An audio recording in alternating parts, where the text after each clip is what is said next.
चलिए आज हम बात करेंगे दो संख्याओं के गुणों यानी कह सकते हैं संख्याओं के गुणों पर आधारित प्रश्न यानी कि प्रॉपर्टी ऑफ नंबर यानी जो पूर्णांक संख्या है उस पूर्णांक संख्या का क्या गुण होगा और उसी पर आधारित प्रश्न होगा।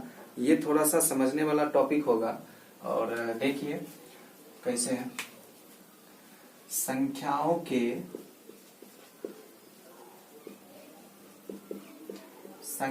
के गुणों पर आधारित प्रश्न, ये बहुत ही इम्पोर्टेंट टॉपिक है क्योंकि इस टॉपिक से रिलेटेड प्रश्न निश्चित रूप से एग्जाम में आता है, इसलिए आपको इस टॉपिक को ध्यान पूर्वक समझना होगा। संख्याओं के गुणों पर आधारित प्रश्न, देखिए ये जो टॉपिक है ये भी टॉपिक यूक्लिड विभाजन प्रमेयिका से ही संबंधित है और उसी से जो है मतलब हमको इस संख्या का गुण के बारे में पता करना है।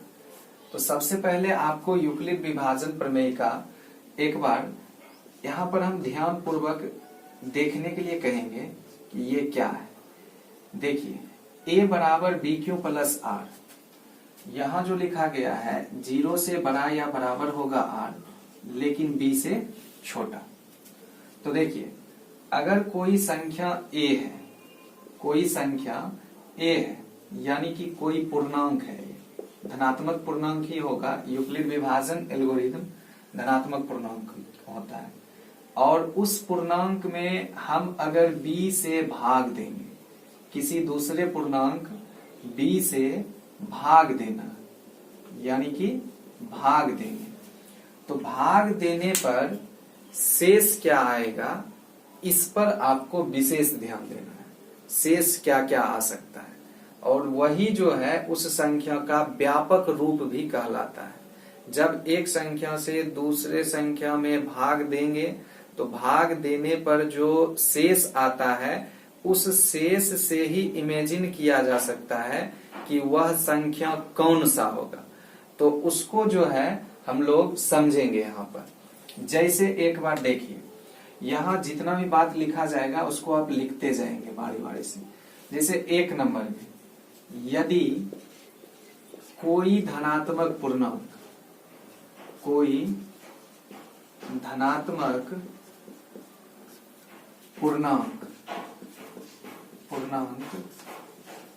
a हो, तो जब कोई धनात्मक पूर्णांक a है तो देखिए हम कहेंगे यदि उसमें मान लीजिए b बराबर 2 से भाग दें, b बराबर 2 अर्थात 2 से भाग देने पर। अब देखिए कहने का मतलब कि यदि कोई धनात्मक पूर्णांक a है और इस a में 2 से भाग देंगे तो भाग देने पर शेष क्या आएगा ये समझना है और शेष जो आएगा उस शेष के आधार पर वो संख्या क्या क्या हो सकता है, यानी a जो है a क्या क्या हो सकता है ये समझना। तो देखिए 2 से जब हम भाग देंगे तो हम इसको लिख सकते हैं ना a बराबर 2q प्लस r, ऐसा लिखा जा सकता है। कहने का अर्थ है कि धनात्मक संख्या a है, a में 2 से भाग दिया तो कुछ संख्या से लगा भाग तो उसको q प्लस r लिखा, यानी इस एल्गोरिथम के आधार पर हम उसको जो है लिख दिए। तो यहाँ जो r आया है इसी r के बारे में जो ये शर्त था 0 से बड़ा या बराबर होगा r और b से छोटा, यानी b कितना है यहाँ 2, यानी 2 से छोटा। तो आपको ये देखना है कि r का संभावित मान क्या क्या आ गया। r का जो संभावित वैल्यू हुआ, संभावित मान 0 से बड़ा या बराबर हो सकता है लेकिन 2 से छोटा, तो 2 से छोटा का मतलब 0 और 1 ही होगा। तो यानी कि r का संभावित वैल्यू क्या क्या आया 0 और 1। तो इसका अर्थ है कि इस a का मान 2q प्लस 0, यानी r का वैल्यू जब 0 रखेंगे तो 2q प्लस 0 हो सकता है, या इसी को हम केवल 2q कह सकते हैं। और इसी a का एक और मान होगा जब r का वैल्यू 1 रखा जाएगा, तो वो वैल्यू हो जाएगा 2q प्लस 1। तो समझिए, यानी कहने का अर्थ है कि अगर किसी संख्या a में किसी संख्या b से यानी 2 से जब हम भाग देते हैं, तो वो जो a है, ये जो a है, ये या तो 2q जैसा हो सकता है या 2q प्लस 1 के जैसा हो सकता है। यही इस संख्या का प्रॉपर्टी हुआ, गुण हुआ। इसी तरह दूसरा हम समझ लेते हैं तो आपको ज्यादा बेहतर से समझ में आएगा। एक जैसे हम ले लेंगे, यदि b बराबर मान लिया जाए 3 लेते हैं, तो b बराबर जब हम 3 लेंगे तो a का वैल्यू देखिए क्या क्या आ सकता है, 3q प्लस 0 आ सकता है, यानी कि 3q प्लस 0, या इसी को हम लोग कह सकते हैं 3q आ सकता है, या फिर इसी को जो है 3q प्लस 1 भी कह सकते हैं, 3q प्लस 2 भी कह सकते हैं, लेकिन 3q प्लस 3 नहीं कहेंगे। क्यों नहीं कहेंगे तो समझिए, b का वैल्यू जब हम 3 लिए हैं, तो 3 लेने का मतलब है कि यहाँ पर देखिए r का मान क्या क्या होगा, 0 होगा, 1 होगा, 2 होगा। क्यों? क्योंकि 3 से छोटा ही होना चाहिए था। r का 3 गो वैल्यू आया। इसी तीनों वैल्यू को जब हम a बराबर bq प्लस r वाले फॉर्मूला पर रखते हैं, तो रखने के बाद a का मान 3q प्लस 0 यानी 3q हो जाता है। जब r का मान 1 रखेंगे तो r का मान 1 रखने पर 3q प्लस 1, और जब 2 रखते हैं तो 3q प्लस 2। तो कहने का अर्थ है कि अगर धनात्मक पूर्णांक a में 3 से भाग दिया, तो 3 से भाग देने पर पूर्णांक जो है 3q प्लस 1 या 3q प्लस 2 के रूप का होता है। इसी तरह अगर b से, यानी b बराबर हम रख लेते हैं 4, तो जब 4 रखेंगे तो देखिए r का मान क्या हो जाएगा, r का मान 0 होगा, 1 होगा, 2 होगा, 3 तक होगा। तो संख्या क्या क्या बनेगा a का वैल्यू, तो संख्या बनेगा a बराबर, देखिए 4 रखने पर यहाँ 4q हो जाता है, 4q प्लस 0 तो 4q केवल, फिर 4q प्लस 1, 4q प्लस 1 हो गया, फिर 4q प्लस 2 और 4q प्लस 3। तो ये हो जाता है संख्या। तो आप यहाँ पर ये समझिए कि किसी भी धनात्मक पूर्णांक a में अलग अलग संख्या से अगर भाग दिया जाता है, तो उस a का अस्तित्व अलग अलग होता चला जाता है। यानी जब a में 2 से भाग दिया तो 2 संख्या का अस्तित्व हुआ, यानी 2q और 2q प्लस 1 हुआ। अगर संख्या a में 3 से भाग दिया तो 3 संख्या का अस्तित्व होता है, 3q प्लस 1, 3q प्लस 2। अगर संख्या a में 4 से भाग दिया तो 4 संख्या का अस्तित्व होता है, एक हो जाता है 4q, एक 4q प्लस 1, 4q प्लस 2 और 4q प्लस 3।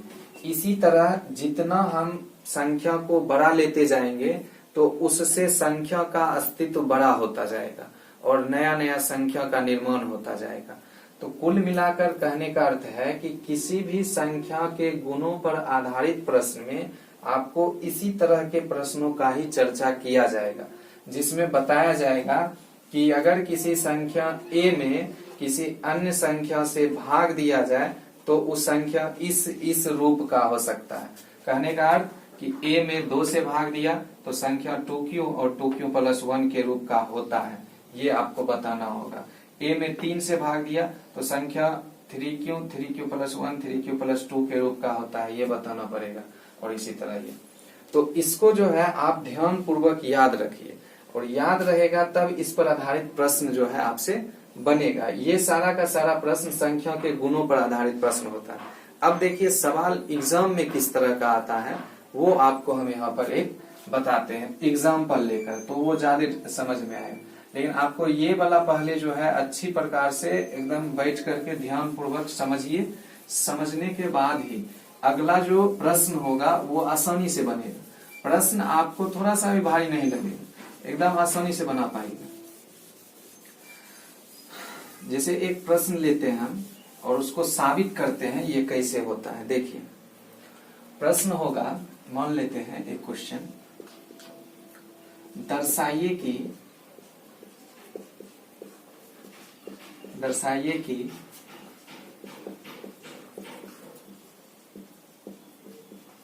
कोई धनात्मक पूर्णांक 4 क्यों प्लस 1 कोमा 4 प्लस 2 या 4 प्लस 3 के रूप का होता है।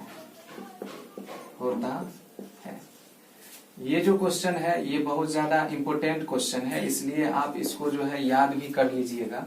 जैसे हम बताएंगे उसको जो है देखिए, और इसी प्रश्न के आधार पर आप लगभग संख्या के गुणों पर आधारित प्रश्न जितना भी होगा वो सब बना पाइएगा। ये ज्यादा टफ है नहीं, बस खाली ध्यान पूर्वक हम जो बोलेंगे और जो लिखेंगे उस पर जो है फोकस करना है।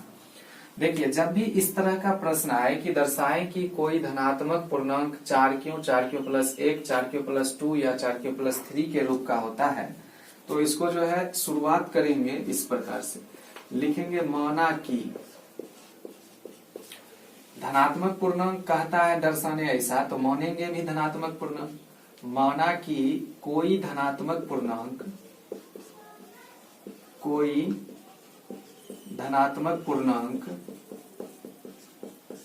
ए।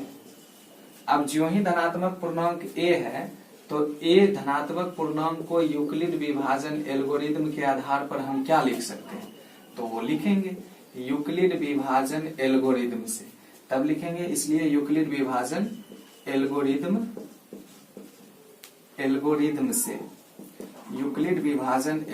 से ए बराबर बी क्यू प्लस आर। यहां देखिए 0 से बड़ा, या यहां लिख लेंगे जहां क्यों कोई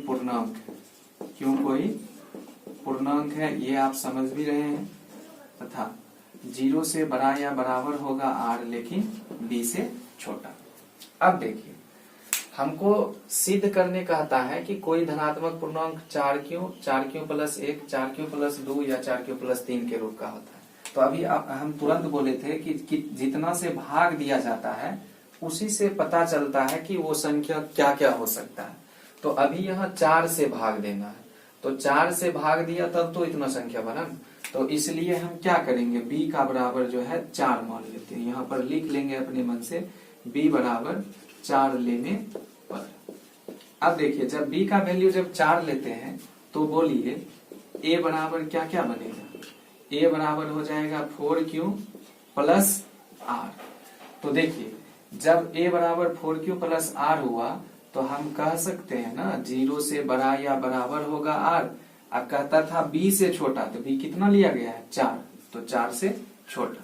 तो अब बोलिए 4 का संभावना क्या क्या बना, 0 से लेकर के 4 तक, यानी 4 से छोटा तक, यानी लिखेंगे इसलिए r का संभावित मान बराबर। देखिए r का संभावित मान क्या क्या होगा, 0 के बराबर भी है लेकिन 4 से छोटा, तो 0 1 2 और 3। r का देखिए इतना सारा वैल्यू आया। अब इसी वैल्यू को इस समीकरण में यहाँ जो a बराबर 4q प्लस r है बारी बारी से रखेंगे। तो बारी बारी से रखेंगे तो देखिए, तो लिखेंगे जब, इसलिए देकर जब r बराबर 0 हो तो क्या हो जाएगा कि जब r का वैल्यू 0 रखेंगे तो a का वैल्यू आएगा 4q प्लस 0 यानी 4q। ये जो 4q आया इसी को हम मान लेते हैं समीकरण फर्स्ट। फिर कहेंगे जब r बराबर 1, यानी कि ये जो सारा r का वैल्यू आया ना, इसी सभी वैल्यू को बारी बारी से इसमें रखते जाएंगे। तो जब r बराबर 1 रखेंगे तो a बराबर देखिए हो जाएगा 4q प्लस 1, यहाँ पर रखते जा रहे हैं सारा वैल्यू, यहाँ पर 4q प्लस 1 हो जाएगा, ये हो जाएंगे दूसरा समीकरण। फिर इसी तरह जब r बराबर 2 रखेंगे तो a बराबर आ जाएगा 4q प्लस 2। ये हो जाएंगे तीसरा समीकरण। जब r बराबर 3 रखेंगे तो a बराबर हो जाएगा 4q प्लस 3। ये हो जाएंगे चौथा समीकरण। अब देखिए ये जो 4 समीकरण मिला, इस चारों समीकरण में वैल्यू किसका आया है? a का।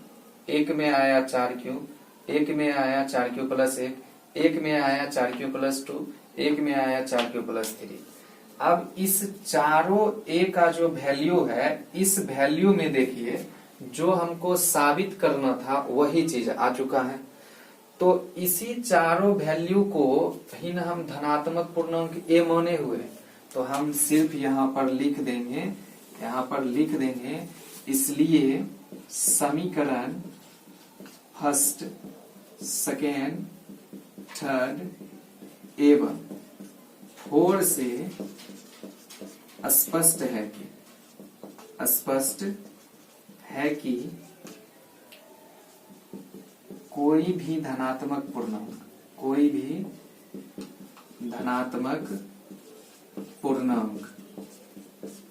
4q प्लस 1, 4q प्लस 2 या 4q प्लस 3 के रूप का होता है। तो देखिए ये जो कॉन्सेप्ट था, ये कॉन्सेप्ट आपका क्लियर हो गया। अब जो इस पर आधारित जितना भी प्रश्न होता है वो आप बनाएं और देखें कि कैसे बनता है, लेकिन इसको समझिए, इसको तर्क करिए कि ये कैसे हो रहा है। देखिए एक बार फिर से हम इसको रिकॉल कर देंगे कि किसी धनात्मक पूर्णांक को कहा जब साबित करने, तो हम वही धनात्मक पूर्णांक a मानते हैं और a को यूक्लिड विभाजन एल्गोरिथम के आधार पर a बराबर bq प्लस r लिख देते हैं और उस फार्मूला पर उसको सेट करते हैं। तो यहाँ जो वैल्यू कहेगा, यहाँ 5 क्यों अगर कहता तो b का वैल्यू हम 5 मानते, यहाँ 4 कहा तो इसीलिए b का वैल्यू 4 मानेंगे। अगर यहाँ 3 क्यों रहता तो यहाँ b बराबर 3 लेते। 3 लेने के बाद पहले r का वैल्यू निकाल लेते हैं, r का कितना आया वैल्यू, और बारी बारी से वही वैल्यू पुट करते हैं। अब इसमें चेंजिंग क्या होगा समझिए। 4q देखिए ये जो टर्म है, ये टर्म है सम, और ये है 4q प्लस 1, इसको विषम संख्या समझ रहे हो। ये भी है सम, क्योंकि इसमें 2 से भाग लगेगा, इसमें नहीं लगेगा, इसमें लगेगा, इसलिए सम, और इसमें विषम।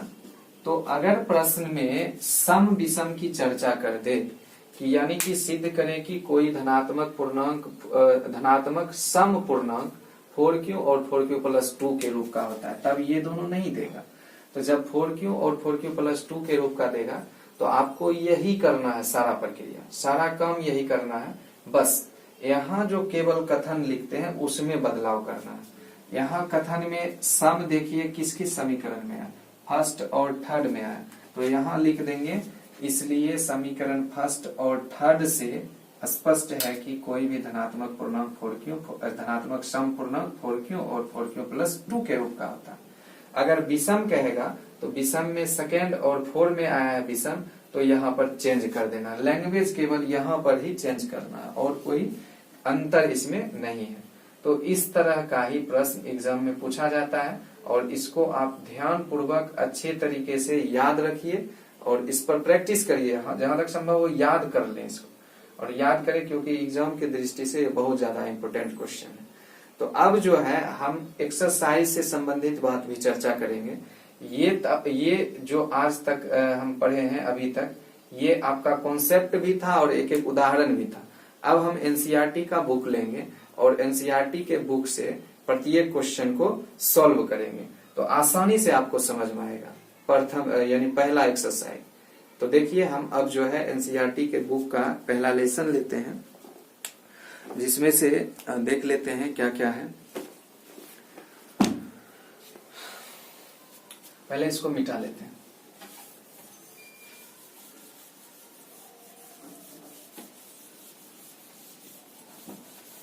इसको ध्यान पूर्वक याद करें, यही रिक्वेस्ट रहेगा हमें मेरा सबसे। जब तक आप याद नहीं करेंगे यानी कहने का मतलब तरीका याद नहीं करेंगे तब तक हिसाब बनने वाला है नहीं। इसलिए प्रैक्टिस करते रहिए, प्रैक्टिस मेक्स यू परफेक्ट। चलिए अब निकालिए एनसीईआरटी का एक्सरसाइज 1.1, जिसमें हम आपको एग्जाम्पल में 2 प्रश्न बता भी दिए हैं, इसलिए और वो जो बता चुके हैं उसको आप वीडियो में देख लें, और जो नहीं बताए हैं उसको हम सॉल्व कर देते हैं। यहाँ पे एक्सरसाइज 1.1 ये आपका एनसीईआरटी का बुक है, एनसीईआरटी। इसमें 2 प्रश्न हो चुका है, जो बता दिए हैं उसको हम नहीं बताएंगे, जो नहीं बताए हैं उसी को केवल देखेंगे। देखिए फर्स्ट नंबर जो क्वेश्चन है उसमें कहता है निम्नलिखित संख्याओं का एचसीएफ ज्ञात करने के लिए यूक्लिड विभाजन एल्गोरिथम का प्रयोग कीजिए। यानी कि यूक्लिड विभाजन एल्गोरिथम का प्रयोग करके 1 नंबर के प्रश्न में यूक्लिड विभाजन एल्गोरिथम का प्रयोग करके एचसीएफ निकालने का आता है। तो 1 नंबर का 2 क्वेश्चन नंबर 2 जो है उसको हम देखेंगे। उसमें एक बचा हुआ था 196 और 38,220, यही क्वेश्चन। इसके बाद 2 प्रश्न यानी 1 नंबर में 3 प्रश्न है, 1 और 3 नंबर हम बता चुके हैं, 2 नंबर बचा हुआ था उसको देख लेते हैं। ये देखिए इसका एचसीएफ निकालना है यूक्लिड विभाजन एल्गोरिथम के आधार पर। तो यूक्लिड विभाजन एल्गोरिथम के आधार पर एचसीएफ निकालेंगे तो इसमें से ए मान लेंगे बड़ा संख्या, ए हो गया 38,220 और बी हो जाएंगे छोटा वाला 196। अब लिखेंगे इसलिए यूक्लिड विभाजन एल्गोरिथम से ए बराबर बी क्यू प्लस आर, जहां 0 से बड़ा या बराबर आर, बी से छोटा। अब देखिए ए का वैल्यू 38,220 है तो 38,220 रखेंगे, बी का वैल्यू 196 है, 196। अब 196 से 38,220 में भाग देंगे। 196 से जब 38,220 में भाग देंगे तो सबसे पहले एक बार में लगेगा 196, 12 में से 6 गया 6, 17 में से 9 गया 8, ये 2 में से 1 गया 1, ठीक है। 12 में से 6 गया 6, 17 में से 9 गया 8, 2 में से 1 गया 1, फिर उतरेगा 2, फिर 9 बार में लगाएंगे। 9 6 54, 4 बाकी 5, 9 9 81, 5 86, 6 बाकी 8, 9 एकम 9, 9 8 17, 12 में से 4 गया 8, यहाँ बचा 5, 15 में से 6 गया 9, ये देखिए कट जाएगा, फिर 0, 5 बार में लग जाएगा, 6 5 30 के 0, 9 5 45, 3 45 का 8 बाकी 4, 5 एकम 5 4 9, 980। ये देखिए 195 बार में पूरे कट जा रहा है। तो इसको हम कहने का मतलब 195 बार में जब लगाते हैं तो हमारा रिमाइंडर यानी शेष क्या हो जाता है, 0 हो जाता है। तो 0 हो गया तो ये फर्स्ट स्टेप में ही बन गया हमारा।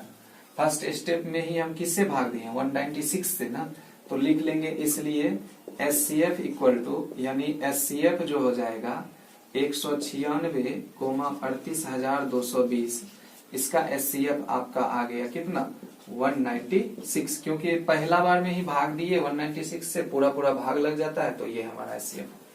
ये सेकेंड नंबर क्वेश्चन का आंसर हो गया।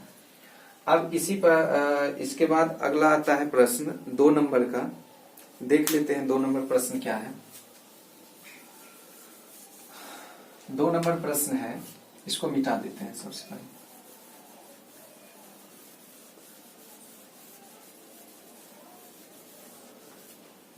दो नंबर प्रश्न है, दर्शाइए कि कोई धनात्मक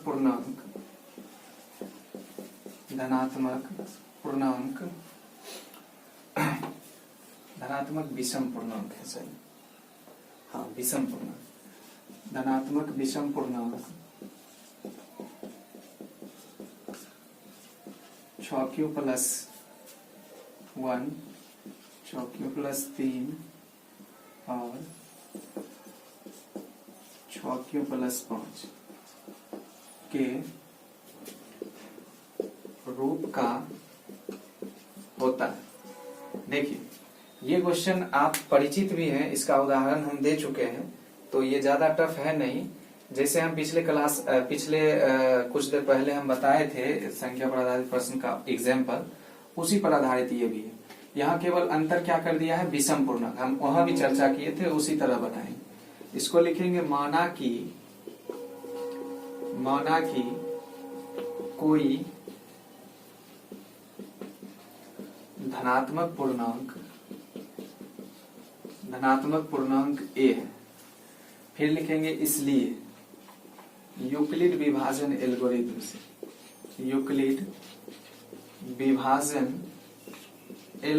से जो यूक्लिड विभाजन एल्गोरिथम है उसका प्रयोग कर लेते हैं। यहाँ a धनात्मक पूर्णांक है, इसको क्या लिख सकते हैं, a बराबर बी क्यू प्लस आर। यहाँ लिखेंगे 0 से बड़ा या बराबर होगा r, लेकिन b से छोटा हो जाएगा। अब देखिए यहाँ जो b का जगह है उसमें किससे भाग दिया जा रहा है, b से।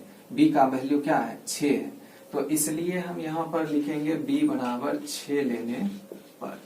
हम बताए भी हैं 6 लेने पर, तो a बराबर क्या हो जाएगा 6q प्लस r, यानी b जो था उसके जगह पर 6 रख दिए। तो इसी से अब r का संभावित वैल्यू पता चला, 0 से बड़ा या बराबर होगा r, लेकिन b से छोटा, तो b का वैल्यू 6, तो 6 से छोटा हो गया। तो यानी r का संभावित वैल्यू क्या क्या आ जाएगा, r का संभावित मान बराबर देखिए r का संभावित मान 0 से बड़ा और 6 से छोटा होना चाहिए, 0 भी होना चाहिए, तो 0, 1, 2, 3, 4 और 5 हो जाएंगे। तो इस तरह से r का संभावित वैल्यू ये सब आया। अब क्या करना है, इसी r का जो वैल्यू है इसी को बारी बारी से इस इक्वेशन में रखेंगे और समीकरण बनाते जाएंगे, वही आंसर हो जाएगा हमारा। इसमें देखिए सम और विषम कह दिया है, तो विषम कहा तो इसमें खोजिए विषम कौन कौन सा है, 1 है, 3 है और 5 है। इस तीनों मान को ही रख दीजिए, आंसर आ जाएगा। तो देखिए लिखेंगे जब r बराबर 1, ये विषम है तो इसीलिए r बराबर 1 रखें, तो a बराबर क्या हो जाएगा 6q प्लस 1, तो समीकरण फर्स्ट इसको मान लेंगे। फिर जब r बराबर, अब विषम कौन है दूसरा 3 है, तो 3 रखेंगे। जब r बराबर 3 हो जाएगा तो देखिए a बराबर हो जाएगा 6q प्लस 3, ये समीकरण सेकेंड हो गया। फिर जब r बराबर 5 रखेंगे तो a बराबर हो जाएगा 6q प्लस 5, ये समीकरण थर्ड। अब देखिए हुआ क्या, यहाँ पर r का ये सब भी वैल्यू है, ये सब हमने नहीं रखा। क्यों नहीं रखा, क्योंकि 0, 2 और 4 ये सम संख्या को डिनोट करेगा, तो इसलिए सम वैल्यू की आवश्यकता है नहीं। कहाँ है, विषम पूर्णांक साबित करने, इसीलिए विषम वैल्यू ही केवल रखेंगे 1, 3, 5। अगर सम कहता तो केवल सम वैल्यू रखते, अगर कुछ नहीं कहता, सम विषम कुछ नहीं कहता, तब हम पूरे वैल्यू रखते 0 से लेकर 5 तक। तो यहाँ पर देखिए ये पांचों जब वैल्यू तीनों हम रखे हैं तो हमको समीकरण फर्स्ट, सेकेंड और थर्ड में जो मिला है वही चीज को हम यहाँ पर लिख लेंगे कि इसलिए समीकरण फर्स्ट, सेकेंड एवं थर्ड से स्पष्ट है कि कोई भी धनात्मक विषम पूर्णांक 6q प्लस 1, 6q प्लस 3 या 6q प्लस 5 के रूप का होता है। बस यही था और कुछ है नहीं विशेष, यही आपका सिद्ध हो गया।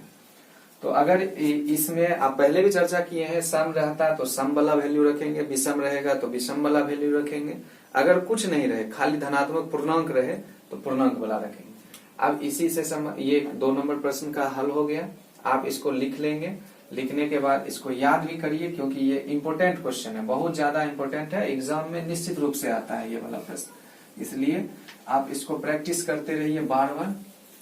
अगला प्रश्न होगा 3 नंबर। हम आज एक्सरसाइज 1.1 कोशिश करेंगे कि खत्म हो जाए, और शॉर्ट में यानी शॉर्ट वीडियो में ज्यादा टाइमिंग हो जाता है वीडियो का, ज्यादा बड़ा हो जाएगा। अब देखिए 3 नंबर,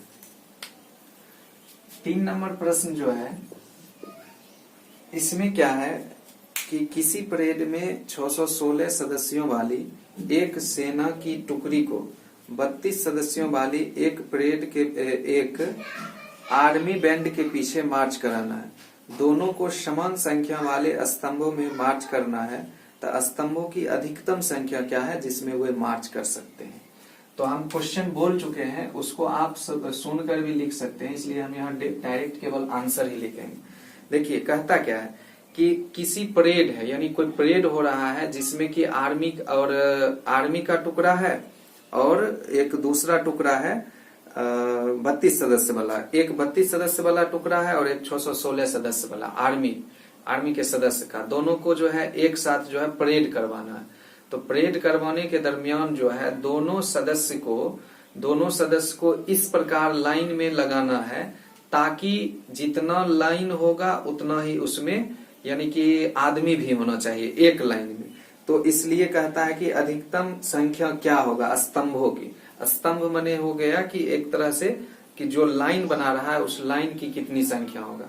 तो ध्यान में ये रखना है कि जब किसी भी प्रश्न में स्तंभों की अधिकतम संख्या यानी अधिकतम संख्या की चर्चा होती है, तो उसमें जो डाटा दिया हुआ रहता है उस डाटा का एचसीएफ निकालिए, आंसर आएगा। तो एचसीएफ पहला जो क्वेश्चन पहला जो बैंड है आर्मी का जो सदस्य है, उसमें है सदस्य कितना, उसमें है 616।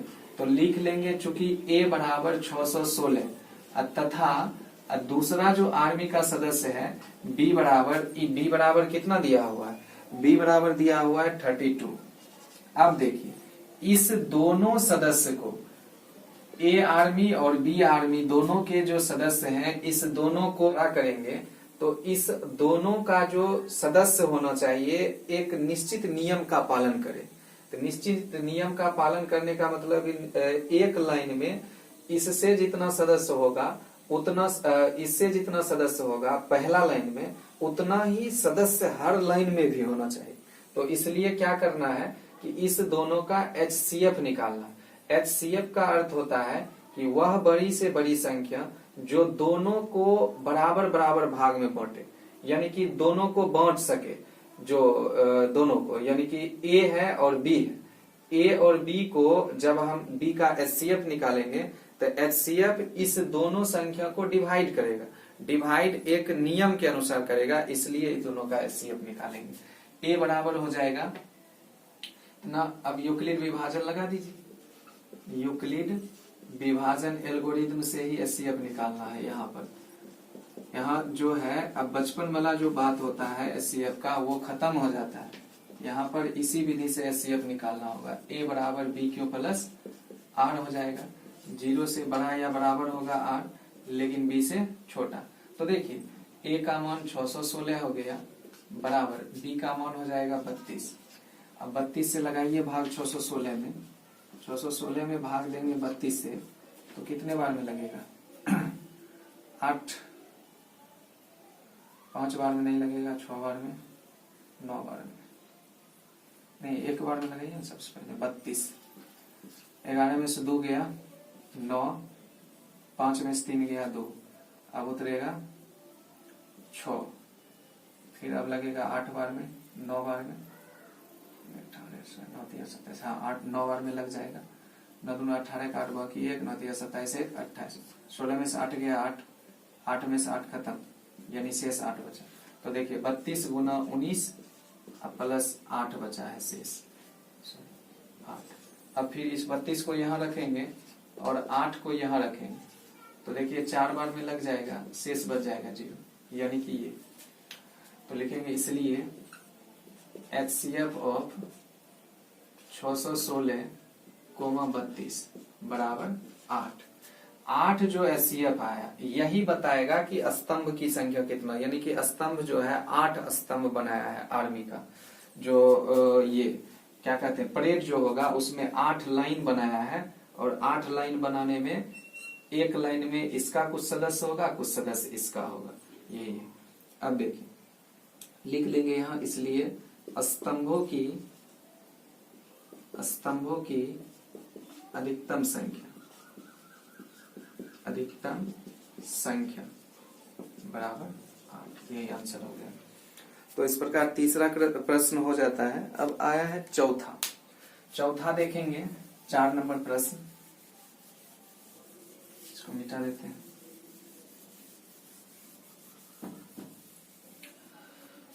क्वेश्चन हम पढ़ देंगे, केवल आप बुक रखेंगे एनसीईआरटी अपने पास में और उसी से जो है लिख लिया कीजिएगा। 4 नंबर प्रश्न है, यूक्लिड विभाजन प्रमेयिका का प्रयोग करके दर्शाएं कि किसी धनात्मक पूर्णांक का वर्ग किसी पूर्णांक m के लिए 3m या 3m+1 के रूप का होता है। लिख लेते हैं, प्रश्न लिखना आवश्यक है। यूक्लिड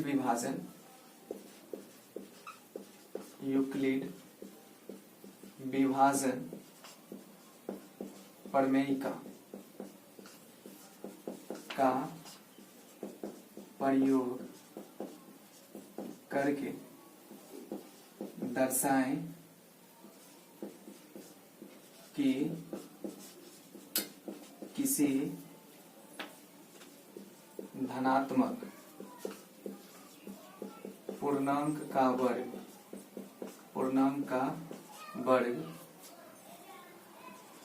3m या 3m+1 के रूप का होता है। देखिए किसी धनात्मक पूर्णांक का वर्ग 3m या 3m+1 के रूप का होता है, ये चीज समझना है। उसी तरह बनाएंगे जिस प्रकार यूक्लिड विभाजन एल्गोरिथम की सहायता से हम लोग पहला पूर्णांक सिद्ध किए थे पहला क्वेश्चन का, उसी तरह ये भी बनेगा। लिखेंगे माना कि ए कोई धनात्मक पूर्णांक है, ए कोई धनात्मक पूर्णांक है। देखिए जब ए कोई धनात्मक पूर्णांक है तो फिर लिखेंगे इसलिए यूक्लिड विभाजन एल्गोरिथम से ए बराबर dq प्लस आर, यहाँ लिखेंगे 0 से बड़ा या बराबर होगा आर लेकिन b से छोटा।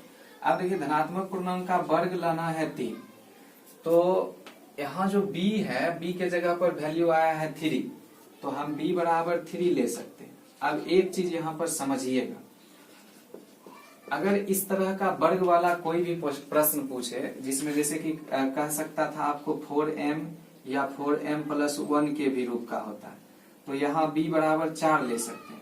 लेकिन ये देख रहे हैं कि वर्ग कह रहा है, तो वर्ग किसका वर्ग है, ये 2 का वर्ग है, तो b के जगह पर आप 2 भी लेंगे तो भी सही होगा, इसमें कोई दो राय नहीं है। इसलिए b का वैल्यू 2 भी ले सकते हैं जब स्क्वायर वाला रहे तब। यहाँ स्क्वायर वाला नहीं है, b 3 नहीं है किसी का स्क्वायर, यानी रूट वाला है, तो उसको जो है लेना उचित नहीं होगा। लेकिन जब स्क्वायर वाले प्रश्न में देखा जाएगा कि कोई संख्या का वर्ग कह रहा है वैसा साबित करने, तो वर्ग वाला में b का वैल्यू उसका स्क्वायर रूट मान लीजिए, 4 कहता तो 2 मान लेंगे, 9 कहता तो 3 मान लेते b का वैल्यू, यही चीज समझना था। तो b बराबर कितना लेने पर, 3 लेने पर। अब देखिए जब b का वैल्यू 3 लेंगे तो a बराबर हो जाएंगे 3q प्लस r, फिर 0 से बड़ा या बराबर होगा r लेकिन 3 से छोटा। तो यहाँ पर देखिए जब 3 से छोटा हो जाएगा तो r का संभावित मान क्या हो जाएंगे, r का संभावित मान बराबर 0, 1, 2। इस तरह से जो है अब इसी r का वैल्यू बारी बारी से इसमें रखते जाएंगे। तो देखिए जब r बराबर 0, जब r का वैल्यू 0 रखते हैं तो a बराबर आ जाता है 3q प्लस 0 यानी 3q। अब देखिए ये जो संख्या आया धनात्मक पूर्णांक आया, आपको लाना है धनात्मक पूर्णांक का वर्ग, तो वर्ग लाना है, यही चीज समझना है। जब संख्या निकाल लेंगे तब उसको एक स्टेप ज्यादा करना है, दोनों ओर वर्ग कर देंगे। पहले हम लोग इस तरह का बात पढ़ चुके हैं, बस अगला इसमें स्टेप यही है कि वर्ग कहता है साबित करने, दर्शाइए किसी धनात्मक पूर्णांक का वर्ग इस रूप का होता है, इसलिए अब जो संख्या आया उसका वर्ग करना, यही एक्स्ट्रा वर्ग है। तो ए स्क्वायर बराबर 3q का होल स्क्वायर, वर्ग करेंगे 3 तिया 9 और क्यू का स्क्वायर क्यू स्क्वायर हो जाएगा। अब सोचिए हमको लाना है 3m और m कोई पूर्णांक ही है, ठीक है। तो इसलिए क्या करेंगे, जब 3m लाना है वर्ग, तो जो रिजल्ट आएगा उसमें से 3 कॉमन ले लेंगे। 3 जो ही कॉमन लेंगे तो देखिए बच जाता है 3q स्क्वायर। अब सोचिए ये जो संख्या आया ये q भी पूर्णांक है, 3 भी पूर्णांक, और दो पूर्णांक का गुणनफल भी पूर्णांक होता है, ये हम चर्चा कर चुके हैं। तो इसलिए इसके बदले हम m मान लेंगे, जिसको कह देंगे कि वो एक पूर्णांक है। तो देखिए ए स्क्वायर बराबर यहाँ 3 है इंटू इसके बदले m मान लिए, तो यहाँ पर आ जाता है हमारा 3m, और इसी में बगल में लिखना पड़ेगा क्योंकि 3q स्क्वायर बराबर m माना। अब समझिएगा ये जो m माने हैं ये m भी पूर्णांक है, ये भी पूर्णांक है, इसीलिए पूर्णांक के बदले m लिख दिए हैं, और यहाँ पर 3m के रूप का हम दिखा दिए हैं इसको, संख्या को, इसको कह देंगे समीकरण फर्स्ट। इसी तरह क्या करना है, जब r का वैल्यू 1 रखेंगे, तो देखिए जब r इक्वल टू 1, तो जब r का वैल्यू 1 रखेंगे तो a बराबर 3q प्लस 1 आ जाएगा। फिर दोनों ओर वर्ग कर देंगे, तो लिखेंगे दोनों ओर वर्ग करने पर, जब दोनों ओर वर्ग करेंगे तो फिर इसका जो है कुछ आएगा वैल्यू, देखिए इधर हम बना रहे हैं इसको, दोनों ओर जब वर्ग करेंगे तो उस साइड में ए स्क्वायर हो जाएंगे और इधर भी हो जाएगा 3q प्लस 1 का होल स्क्वायर। अब यहाँ आप ध्यान से देखिए कि यहाँ जो 3q का होल स्क्वायर आया, इसका स्क्वायर कैसे टूटेगा, इसका स्क्वायर टूटेगा a प्लस बी के होल स्क्वायर का जो फॉर्मूला होता है उस पे, a square plus 2ab plus B square, इसको ध्यान पूर्वक समझिएगा। अब a प्लस बी के होल स्क्वायर पर जब इसको तोड़ते हैं तो ये हो जाएंगे 3q का होल स्क्वायर प्लस 2ab, इसको a और इसको b मानेंगे तो 2 इंटू 3q इंटू b हो जाएगा, अब प्लस बी स्क्वायर, b यानी 1 है तो 1 का स्क्वायर हो गया। तो इसको अब सॉल्व करेंगे अच्छी तरह से, 3q का स्क्वायर 9q स्क्वायर प्लस, फिर देखिए 3 दूना 6 हो जाएगा, 6q और फिर हो जाएगा प्लस 1 का स्क्वायर। अब देखिए हमको पूर्णांक लाना था 3m प्लस 1 के रूप का, तो 3m प्लस 1 लाना था, प्लस 1 तो आया है लेकिन ये चीज एक्स्ट्रा है, यहाँ 3m नहीं आया, तो यहाँ से फिर वही करना है कि इसमें से 3 कॉमन ले लेंगे। तो देखिए जब 3 कॉमन लिया जाएगा, जो लाना है वही कॉमन लेंगे, कॉमन कुछ भी आए लेकिन हमको लाना है 3 कॉमन ही लेना है। तो 3 कॉमन लेंगे तो यहाँ बचेगा आपका 3q स्क्वायर अब प्लस यहाँ बचेगा 2q, कॉमन क्यों भी आ रहा था लेकिन वो नहीं लेना है, हमको सिर्फ और सिर्फ 3 कॉमन लेना है। 3 कॉमन ले लिए, इस दोनों से ही लिए है मात्र, अब प्लस 1 एक्स्ट्रा बचा, इसको यही रहने देते हैं। अब फिर इसके बदले ये भी देखिए दो पूर्णांक का गुणनफल है, ये भी गुणनफल है, और दोनों पूर्णांक का ऐड, तो दो पूर्णांक का योग पूर्णांक ही होता है, उसके बदले हम फिर m मान लेंगे, तो इसको 3m अब प्लस लिख लेंगे 1, और यहाँ लिखेंगे चूंकि 3q स्क्वायर प्लस 2q बराबर m मान, ये समीकरण सेकेंड हो जाएगा। अब ये दूसरा पूर्णांक हो गया।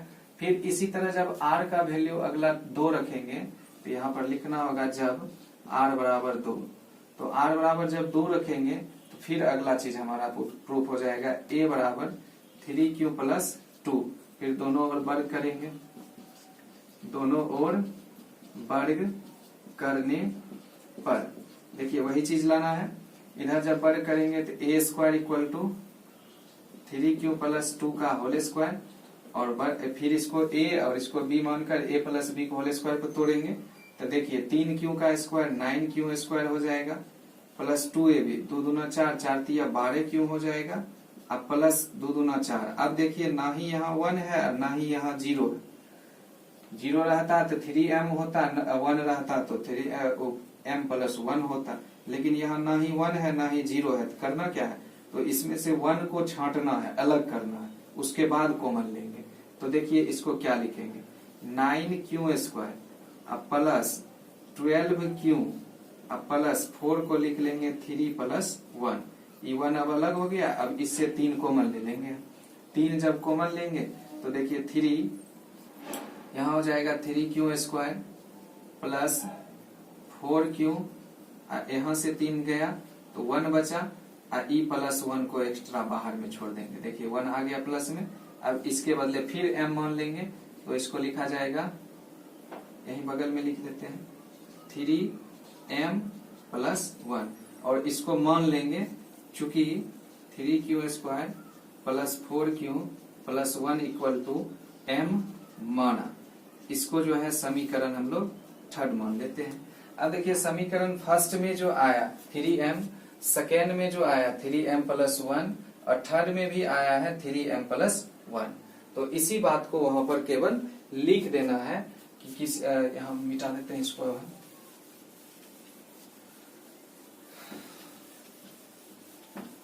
समीकरण फर्स्ट सेकेंड और थर्ड से लास्ट में लिख देना है, इसलिए समीकरण फर्स्ट सेकेंड एवं थर्ड से स्पष्ट है कि किसी धनात्मक पूर्णांक का वर्ग 3m या 3m प्लस 1 के रूप का होता है। तो इसके साथ ये चौथा प्रश्न का भी इस तरह से सॉल्यूशन हो जाता है। आप इसको, ये थोड़ा सा डिफिकल्ट लगेगा आप लोग को, पहली बार पढ़ रहे हैं तो थोड़ा सा दिक्कत होगा समझने में, लेकिन मेरा रिक्वेस्ट यही रहेगा कि इसको ध्यान पूर्वक देखिए कि किस प्रकार बनाएं, और पूरा सॉल्यूशन जो पढ़े हैं पूरे सॉल्यूशन को अच्छी तरह से देख करके उसको बार बार प्रैक्टिस जब तक नहीं कीजिएगा तो इसका कोई इलाज नहीं है समझने का। पहली बार पढ़ रहे हैं और मेरा जहां तक प्रयास है हर संभव हम कोशिश करते हैं कि आप ये अच्छी तरह से समझ लें। तो अब अगले प्रश्न की ओर बढ़ेंगे, और देखिए इसको मिटा देते हैं।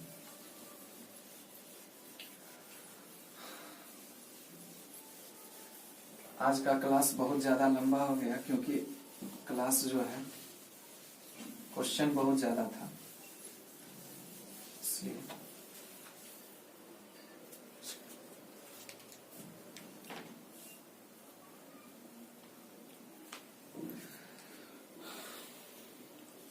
देखिए 5 नंबर का जो प्रश्न है, 5 नंबर वाला, वो प्रश्न हम पढ़ेंगे केवल, लिखेंगे नहीं।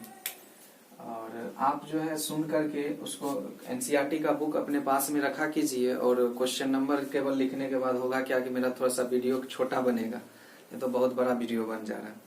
तो इसलिए 5 नंबर देखिए, यही प्रश्न इसी टाइप का है लेकिन उसमें थोड़ा सा बदला। यूक्लिड विभाजन प्रमेयिका का प्रयोग करके दर्शाएं कि किसी धनात्मक पूर्णांक का वर्ग घन 9m, यानी लाना है घन लाना है, धनात्मक पूर्णांक का घन जो है 9m प्लस 1 और 9m प्लस 8 के रूप का होता है, ये घन लाना है घन। तो देखिए वर्ग कहा था तो स्क्वायर किए थे ना उस समय, उसी तरह घन कहा है तो बस घन करेंगे, यानी क्यूब निकालना। 9 किसका स्क्वायर है, 3 का, तो एक तरह से हम b का वैल्यू यहाँ पर अब 9 मानेंगे तो बहुत बड़ा हो जाएगा, इसलिए ये चीज ध्यान में रखना है कि स्मार्ट करना है वर्क यहाँ पे कि 9 को, यानी b का वैल्यू 9 नहीं लेकर के 3 ले लेना है। 3 लेंगे तो शॉर्ट में हो जाएगा और स्मार्ट सॉल्यूशन भी होगा, इसलिए वही चीज देखना। तो देखिए लिखेंगे माना कि 5 का आंसर है यहाँ, माना कि कोई धनात्मक पूर्णांक a है, इसलिए यूक्लिड विभाजन एल्गोरिथम से सारा चीज वही है, इसलिए हम कोशिश कर रहे हैं कि इसको तेजी से बना दें। यूक्लिड विभाजन एल्गोरिथम से a बराबर फिर लिखेंगे बी क्यू प्लस आर। आप सब समझ रहे हैं सारा बात, 0 से बड़ा या बराबर होगा r, लेकिन b से छोटा। बस आपको यही समझना b क्या लेना। घन कहता है लाना है 9m, तो घन जब 9m कहा तो 9 किसका स्क्वायर है, 3 का स्क्वायर है, तो b बराबर 3 मान लीजिए पटक से, यानी b बराबर 3 लेने पर। अब देखिए जब b का वैल्यू 3 लेते हैं तो a बराबर हो जाता है 3q प्लस r। फिर 0 से बड़ा या बराबर होगा r, लेकिन 3 से छोटा। देखिए कितना शॉर्ट हो जाएगा सॉल्यूशन। अब क्या करेंगे, इसलिए r का संभावित मान बराबर 0, 1, 2। ठीक है, यानी 3 से छोटा ही होना चाहिए था 2। तो देखिए यहाँ 3 ही वैल्यू आया। अब इसका क्यूब करेंगे आसानी से तुरंत बनेगा, लेकिन जब 9 लेते तो 8 वैल्यू आता। 8 वैल्यू को 3 पेज 4 पेज में सॉल्यूशन निकालना पड़ जाता, तो वो बहुत ज्यादा डिफिकल्ट। इसलिए इस तरह से ही 3 मानिए और इस पर बनाइए। तो देखिए a बराबर हो जाएगा, a बराबर कितना हो जाएगा, जब r बराबर 0 रखते हैं तो जब r बराबर 0 तो a बराबर हो जाएगा 3q प्लस 0, यानी 3q। अब किसी धनात्मक पूर्णांक का घन कहता है इतना लाना है, तो दोनों ओर घन करिए इसको। उस समय वर्ग किए थे, अब दोनों ओर घन कर देंगे। दोनों ओर घन करने पर तो देखिए a क्यूब इधर हो जाएगा, इधर हो जाएगा 3q का होल क्यूब। 3 का क्यूब कितना हो जाएगा, इसको ऐसे लिखा जाएगा 3q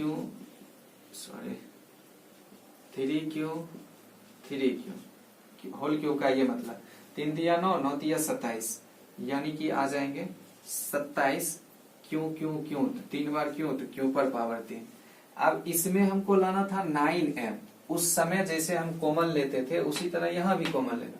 9m लाना है तो बस 9 कॉमन ले लीजिए। 9 जो ही कॉमन लेंगे तो देखिए यहाँ 3 और क्यों बच जाएगा, 3 क्यूब पर पावर 3 हो जाएगा।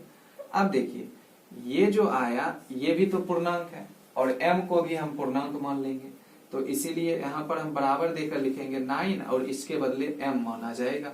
m माने हैं तो लिख दीजिए बराबर में 3 क्यों पर पावर 3 इक्वल टू m माना। ये आपका इक्वेशन फर्स्ट। देखिए m भी पूर्णांक, ये भी पूर्णांक, इसीलिए इस पूर्णांक के बदले यहाँ पूर्णांक भी लिखेंगे।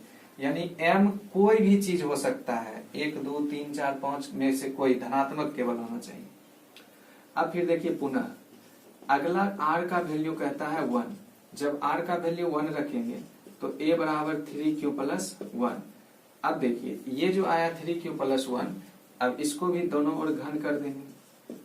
दोनों ओर घन करने पर जब दोनों ओर घन करेंगे तो a का cube equal to 3q plus 1 का होल क्यूब हो जाएगा। अब देखिए इसका फॉर्मूला आपको पता होना चाहिए, a प्लस बी का होल क्यूब क्या होता है, वो फॉर्मूला लगाएंगे। a प्लस बी का होल क्यूब होता है a cube plus 3a square b plus 3ab square plus b cube. इसी फार्मूला पर इसको तोड़ देना है।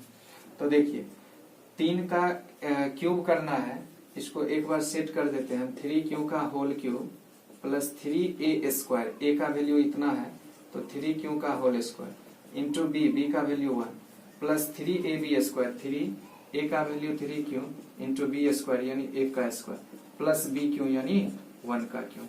इसको इस पर तोड़ेंगे। अब इसको जो है सॉल्व करेंगे, यहाँ पर हम ऊपर लिख देते हैं। तो देखिए यहाँ आपका आ जाएगा a क्यूब बराबर आया है 3 तिया 9, 9 तिया 27, 27 का क्यूब यहाँ से 27 का क्यूब प्लस 3 तिया 9 और 9 तिया 27, फिर 27 क्यूब स्क्वायर हो जाएंगे प्लस 3 तिया 9, 9 एकम 9, फिर 9 क्यूब हो जाएगा प्लस 1 हो जाएगा। तो ये कर दिए। अब इस सब में देखिए 1 तो आ चुका है बाहर में, लेकिन इस सब से 9 कॉमन लेंगे। 9 जो ही कॉमन लेंगे यहाँ बचेगा 3 क्यू पर पावर 3 प्लस यहाँ बचेगा 3q², अब प्लस यहाँ केवल क्यों बचेगा, तो अब प्लस हो गया 1। अब फिर इसके बदले m मान लेंगे तो 9m+1 हो जाएगा। यहाँ लिख देना है साइड में 3q⁻³ plus 3q² plus q बराबर m माना। ये समीकरण आपका हो जाएगा सेकेंड, ये समीकरण सेकेंड हो जाएगा। अब इसी तरह r का वैल्यू अगला रखेंगे, जब r बराबर 2, 0 और 1 रख दिए, अब 2 रखेंगे। 2 रखेंगे तो aq बराबर हो जाएगा 3q, यहाँ पर रखना है 3q प्लस 2। अब दोनों ओर घन कर दीजिए, फिर दोनों ओर घन करने पर a बराबर 3q प्लस 2, जब दोनों ओर घन करेंगे तब लिखेंगे उतना। घन करने पर aq बराबर 3q प्लस 2 का होल क्यूब। अब इसको जब सॉल्व करेंगे तो वही फॉर्मूला पे, तो 3 का क्यूब करेंगे तो 27 हो जाएगा, q⁻³ प्लस फिर 3a²b, यानी कि यहाँ देखिए 3a²b, तो 3 तिया 9, 9 तिया 27, 27 दूना 54 q²। ये आप सॉल्व कर लेंगे खुद से, प्लस 3ab², तो b का स्क्वायर 4, 4 गुना 3 12, और 12 तिया 36, 36 क्यूब हो जाएंगे। प्लस 2 का क्यूब करेंगे, 2 दूना 4 दूना 8। देखिए लास्ट में 8 भी लाना था, 8 आ चुका। अब इस सब से केवल क्या करना है, 9 कॉमन ले लेना है। 9m+8 लाना है, इसलिए 9 कॉमन लेंगे। तो 9 कॉमन लेंगे तो यहाँ देखिए 3 और ये क्या हो जाएंगे, q⁻³ प्लस 6q² प्लस यहाँ 4q, और ये ब्रैकेट बंद हो जाएगा। इसी सब से केवल लिए है 9 कॉमन, ये 8 बाहर ही रहेंगे। अब इस सब के बदले m फिर मानेंगे, 9m+8 हो गया, इस पूरे के बदले m आ गया। यहाँ लिख लेंगे, चूंकि 3q⁻³ plus 6q² plus 4q is equal to m माना। तो देखिए ये चीज जो है समीकरण थर्ड हो गया। अब आपको ये समझना है कि हर जगह हम m ही क्यों मान रहे हैं, क्योंकि हर जगह हम ये बता रहे हैं कि m जो है पूर्णांक है और ये भी एक पूर्णांक है, इसीलिए इस पूर्णांक के बदले m वैल्यू। तो अब लिख देंगे यहाँ पर, इसलिए समीकरण फर्स्ट, सेकेंड एवं थर्ड से स्पष्ट है कि किसी धनात्मक पूर्णांक का घन 9m+1 या 9m+8 के रूप का होता है। तो इस प्रकार से एनसीईआरटी का जो पहला लेसन है एक्सरसाइज 1.1 वो आपका क्लियर हो जाता है। तो अब जो है आपसे रिक्वेस्ट यही करेंगे कि जितना बात हम पढ़ाए हैं, एनसीईआरटी का सारा क्वेश्चन लगभग हो गया है फर्स्ट लेसन का, तो वो सारा क्वेश्चन आप एक लाइन से बढ़िया से अच्छी तरह से कॉपी में बना लीजिए, कॉपी में नोट कर लीजिए, और प्रत्येक क्वेश्चन को रिपीट करते जाइए, और मतलब बार बार बनाइए। स्केच बोर्ड है घर में तो उस पर बनाइए या कॉपी पर बनाइए, लेकिन हर संभव कोशिश करना है कि सब क्वेश्चन का आंसर याद रखना, और जो थ्योरी बताया गया उस थ्योरी पर विशेष ध्यान देना है, उसके बाद ही क्वेश्चन भी समझ में आए। और तब तक के लिए हम शुक्रिया सबसे, थैंक यू वेरी मच। और लास्ट में ये भी कहेंगे कि मेरा चैनल भी सब्सक्राइब कर लीजिए और ज्यादा से ज्यादा शेयर करें। Thank you.